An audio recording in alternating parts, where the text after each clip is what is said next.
मंच पर विराजमान यहाँ विधानसभा के अंबरपेट के प्रत्याशी श्री कृष्णा यादव जी, कारपोरेटर श्रीमती उमा रमेश यादव जी, श्री सतीश अग्रवाल जी, संस्कार जागरण मंच के सभी सम्मानित पदाधिकारी, श्री सतीश जी, वयोवृद्ध योगाचार्य रतनलाल जाजू जी, जिग्नेश दोषी जी, और वैसे सौरभ जो अभी पहले बोल रहे थे, इनसे तो पहले भी बातचीत हुई थी।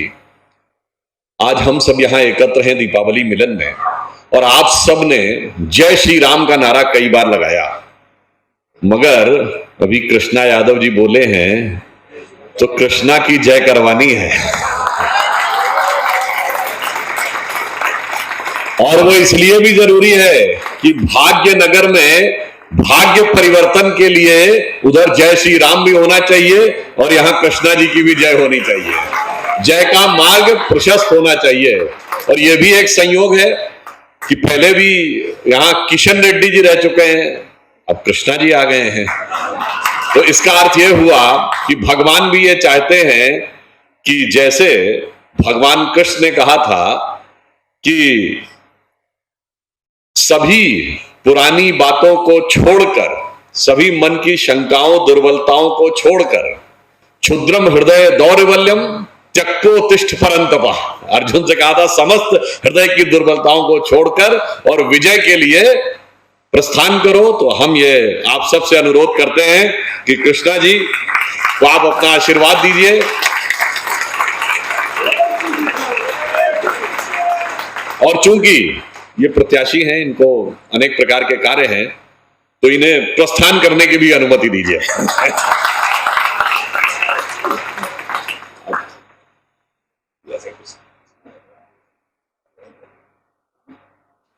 देखिए, दीपावली मिलन का ये कार्यक्रम है, और इस बार की दीपावली अपने आप में कुछ अलग दीपावली है। ये एक नजरिए से पहली दीपावली है और एक नजरिए से अंतिम दीपावली है। आप कहेंगे भाई किस दृष्टि से ये पहली दीपावली और किस दृष्टि से अंतिम दीपावली?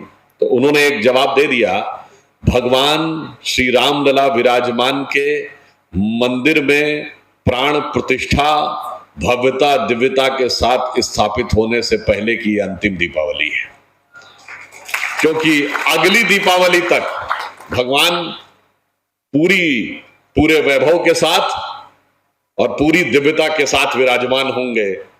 और जब हम याद करते हैं तो बचपन में, अब हम चूंकि हम तो लखनऊ के रहने वाले हैं, तो हमें राम जन्मभूमि आंदोलन के समय तो ज्यादा केंद्र लखनऊ ही था, क्योंकि भाई उस जमाने में फ्लाइट आती थी तो न फैजाबाद के लिए कोई डायरेक्ट बहुत ट्रेनें थी, न बस थी। फ्लाइट से लैंड करना है तो लखनऊ, ट्रेन से लैंड करना है तो लखनऊ, फिर बाई रोड जाना होता था। तो बहुत सारी चीजें देखी। हमें याद है एक दौर था कि भगवान ताले में बंद थे, तो हम लोग कहते थे लोकतंत्र की देखो शान, बंदी बने हुए भगवान।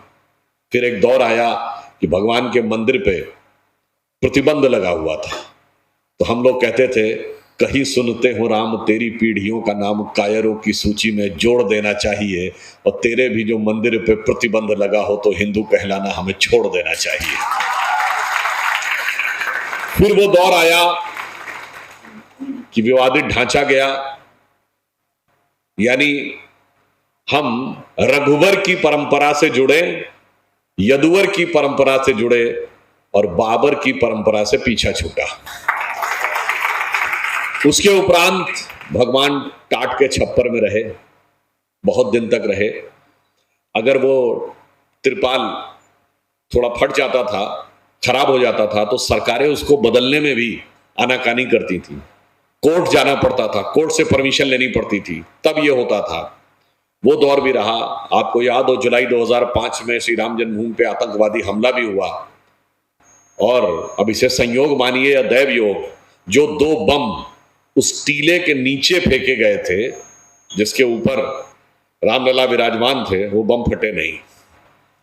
जैसे आप सब जो लोग राजस्थान के रहने वाले हैं उन्हें ध्यान होगा ना, तनोट माता का मंदिर, कि कितने ही बम आए और फटे नहीं। अब माने, कोई मान ले तो कहे संयोग है, नास्तिक कहेगा, और जो आस्तिक है वो कहेगा दैव कृपा है, दैव योग है। फिर वो दौर आया कि अब मंदिर निर्माण का मार्ग प्रशस्त हुआ और अब वक्त ऐसा बदला कि हर साल लाखों दिए जलाए जाते हैं और हर साल अपना ही रिकॉर्ड तोड़ा जाता है। इस बार 21 लाख दिए जलाए गए दिवाली पर। एक अंधेरे में डूबी मायूस दीपावली से जगमगाती और संपूर्ण विश्व को नया मार्गदर्शन देती दीपावली तक का ये सफर अपने आप में बहुत सुखद दिखता है, जिसे मैं कह सकता हूं एक वो भी दिवाली थी, एक ये भी दिवाली है। जब उजड़ा हुआ गुलशन था, रोता हुआ माली था, आज महका हुआ गुलशन है और ज्योत निराली है। एक वो भी दिवाली थी, एक ये भी दिवाली है। और यहां दिवाली और शानदार होनी चाहिए। देखिए, मैं अभी परसों तो राजस्थान से ही आ रहा हूं, जहां चुनाव प्रचार समाप्त हुआ। ज्यादा आप में बहुत सारे लोग गुजरात और राजस्थान से हैं, तो गुजरात में तो 150 पार करवा दिया था। भगवान ने चाहा तो आज राजस्थान में मतदान हो रहा है, वहां भी 150 पार होना चाहिए। अब एक बात और आपसे कहना चाहूंगा, हम लोग जिस जमाने में अभी हम लोग ये राम मंदिर का विषय सुन रहे थे, कभी कभी ये विचार आता था कि भाई राम मंदिर की जरूरत क्यों है, क्या आवश्यकता है। और कई बार लोग कहते हैं ये इतिहास है या कहानी है। देखिए, जिनको समझ में नहीं आता उनको ये कहानी लगती है। तुलसीदास जी ने रामचरितमानस में अंत के छंद में लिखा है, कहत परम पुनीत इतिहासा। ये परम पवित्र इतिहास है। कहत परम पुनीत इतिहासा, श्रवण ही करत सकल भ्रम नासा। जिसको सुनने से समस्त भ्रम नाश हो जाते हैं। और भ्रम क्या नाश होते हैं? जैसे आपने कभी इस बात को सोचा, जैसे मैंने ये बात कई बार बोली है, आप सबको ध्यान होगा कि भगवान राम 4 ही भाई क्यों थे, 3 या 5 क्यों नहीं? पर आप में से कभी किसी ने ध्यान दिया इसमें जुड़वा कौन थे? शत्रुघ्न और लक्ष्मण, वही दोनों जुड़वा क्यों थे? कोई दोनों जुड़वा बाकी क्यों नहीं थे? राम और भरत क्यों नहीं जुड़ना थे? राम और लक्ष्मण क्यों नहीं जुड़वा थे? देखिए, जो कहा ना सकल भ्रम नाशा की बात। अब घर में हम राम दरबार रखते हैं तो राम लक्ष्मण और सीता जी होते हैं। कोई अगर किसी की जोड़ी बतानी हो, 2 मित्र हो या 2 भाई हो, तो क्या कहता है आदमी? राम लक्ष्मण की जोड़ी है। हर जगह लक्ष्मण जी साथ में हैं, उपमा राम लक्ष्मण की जोड़ी की दी जाती है। और फिर क्यों तुलसीदास जी ने इसमें हनुमान चालीसा में क्यों लिखा कि जब भगवान हनुमान जी के प्रति अपने स्नेह की तुलना करते हैं तो वो कहते हैं, रघुपति कीनी बहुत बड़ाई, तुम मम प्रिय भरत ही संभाई। तो लक्ष्मण संभाई क्यों नहीं कहा? भरत से तुलना क्यों की? उसका कारण यह है कि 4 भाई इसलिए हैं, ये 4 भाई, ये पूरी रामायण की कथा जो भगवान ने लीला की है ना, वो हमारी आध्यात्मिक और इस प्रकृति की जो शक्तियां हैं उनको किस रूप से भूमिका निभानी है उसको स्थापित करने के लिए की। तो 4 भाई 4 पुरुषार्थ के प्रतीक हैं, धर्म, अर्थ, काम और मोक्ष। भगवान राम धर्म है, शत्रुघ्न अर्थ है, लक्ष्मण काम है और भरत मोक्ष है। इसीलिए लक्ष्मण ही बन जाएंगे राम के साथ।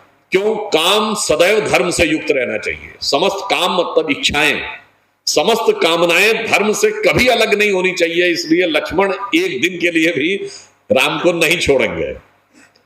और शत्रुघ्न ही राजधानी में क्यों रहेंगे? अर्थ कभी राजधानी नहीं छोड़ सकता, अर्थ को तो राजधानी में ही रहना होगा। और भरत ही खड़ाऊ रख के शासन क्यों करेंगे? भरत मोक्ष के प्रतीक हैं। तो धर्म के किसी एक प्रतीक को अपना सर्वस्व अर्पित करेंगे तो मोक्ष की प्राप्ति होगी। इसलिए लक्ष्मण को सबसे प्रिय क्या है? भगवान राम।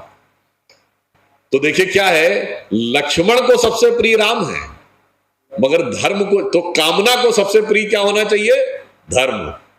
पर धर्म को सबसे प्रिय क्या है? मोक्ष। इसलिए उन्होंने कहा तुम मम प्रिय भरत ही सम भाई। अब एक और बात आपने देखी, लक्ष्मण जी कभी कभी कंफ्यूज हो जाते हैं। मतलब एक एक चीज देखिए रामायण में जो है ना, वो आपको एक गहरा शिक्षा देने वाली है। चाहे धनुष भंग के समय वो परशुराम जी के ऊपर क्रोधित हो जाते हैं, और जब भरत आ रहे होते हैं वन में भगवान राम से मिलने, तो पेड़ पे चढ़ के कहते हैं लगता है भरत को राज का मद हो गया, अहंकार हो गया, सेना लेके आ रहा है मारने के लिए। कंफ्यूज लक्ष्मण जी क्यों होते हैं? कारण कामनाएं जो हमारी इच्छाएं हैं उन्हीं में अक्सर भ्रम उत्पन्न होता है, और जब भ्रम उत्पन्न होता है उसका समाधान राम ही क्यों देते हैं? जब भी आपकी कामनाओं में भ्रम उत्पन्न होगा तो समाधान धर्म के पास मिलेगा। और धर्म क्या जवाब देता है? मतलब जब वो कहते हैं कि लगता है कि राजमद आ गया है, भरत को अहंकार आ गया है सत्ता का, ये शायद सेना लेकर हमें मारने आ रहा है, तो भगवान राम ये जवाब देते हैं लक्ष्मण जी को कि भरत ही हो ही न राजमद। भरत को राजमद हो ही नहीं सकता। विधि हरिहर पद पाए, राजा का पद नहीं, ब्रह्मा विष्णु महेश का पद दे दिया जाए तो अहंकार नहीं हो सकता। जैसे आप लोग कांजी बड़ा खाते हैं ना, तो अगर कांजी में तिनके की नोक के बराबर एक कांजी की बूंद गिर जाए तो क्षीर सागर का सारा जो दूध है वो नष्ट नहीं हो सकता। तो उन्होंने कहा भरत ही हो इन राजमद, विधि हरिहर पद पाए, कबहू की कांजी सीक रनी, सीक के बराबर कांजी की बूंद से क्षीर सिंधु विनसाए, क्षीर सिंधु का नाश नहीं हो सकता। इसका मतलब भरत के गहराई को उन्होंने उस सीमा तक माना। अब यही दोनों जुड़वा क्यों थे? क्योंकि लक्ष्मण किसके प्रतीक हैं? काम के, और शत्रुघ्न प्रतीक हैं अर्थ के। काम मतलब इच्छाएं, डिजायर्स, और अर्थ मतलब अचीवमेंट, फुलफिलमेंट।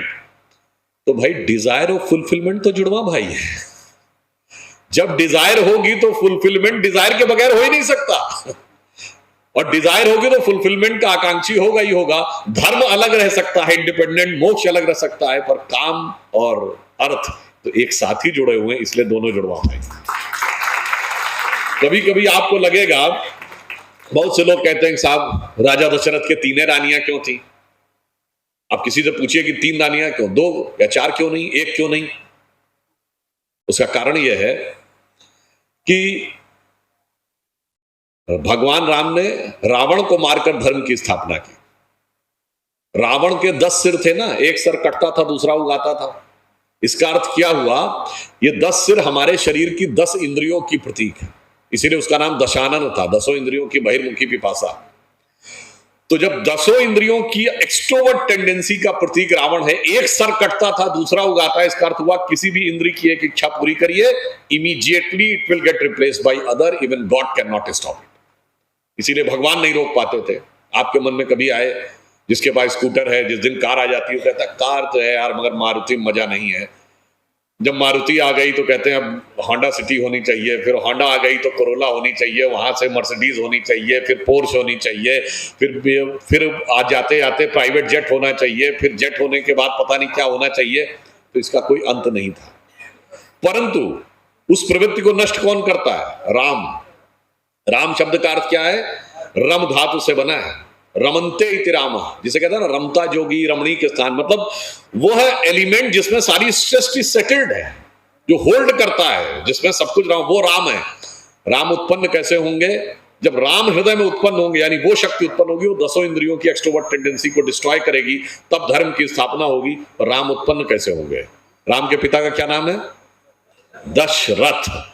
जब 10 इंद्रियों को रखने की क्षमता आ जाएगी, तब हृदय में वो ईश्वरीय तत्व उत्पन्न होगा जो 10 इंद्रियों के बहिर्मुखी पिपासा को नष्ट करेगा। अब आइए तीन रानियां क्यों हैं?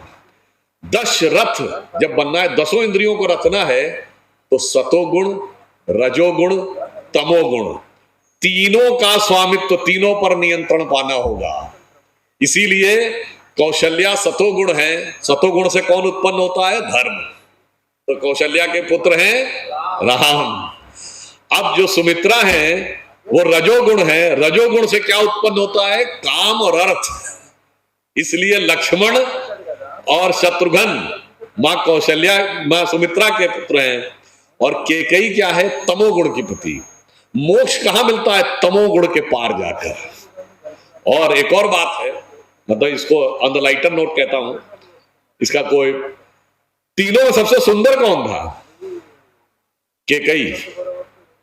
इसका अर्थ ये हो गया कि सबसे आकर्षक चीज जो होती है उसमें सबसे खतरे के संकेत छिपे होते हैं।